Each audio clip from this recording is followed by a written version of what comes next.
സംഭവമാണ്. അങ്ങനെ വരുമ്പോൾ എന്താണ് സംഭവിക്കുന്നത്? ക്രെഡിറ്റ് ഹിസ്റ്ററി, ക്രെഡിറ്റ് സ്കോർ എല്ലാം നോക്കും. അതുപോലെ തന്നെ ഏതെങ്കിലും ക്രൈമിൽ നമ്മൾ ഉൾപ്പെട്ടിട്ടുണ്ടോ, നമ്മൾക്ക് ഏതെങ്കിലും CCJ കൗണ്ടി കോർട്ട് ജഡ്ജ്മെന്റിൽ പെട്ടിട്ടുണ്ടോ, നമ്മൾക്ക് ഡെപ്റ്റ് കളക്ട് ഏജൻസിയിലേക്ക് പോയിട്ടുണ്ടോ, അങ്ങനെ എത്ര കാര്യങ്ങൾ ഇതിനകത്ത് ചോദിക്കുന്നുണ്ടോന്ന് അറിയാമോ?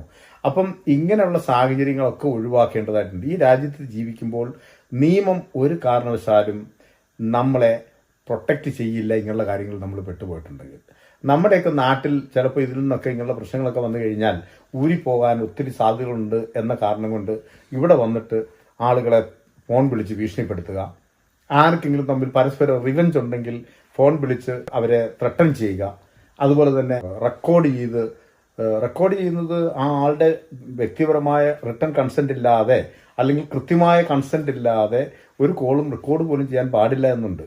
ആ സാഹചര്യത്തിൽ കോൾ റെക്കോർഡ് ചെയ്യുക, എന്നിട്ട് അത് തിരിച്ച് മറ്റുള്ളവരിലേക്ക് എത്തിക്കുക, സ്പ്രെഡ് ചെയ്യുക ന്യൂസ്.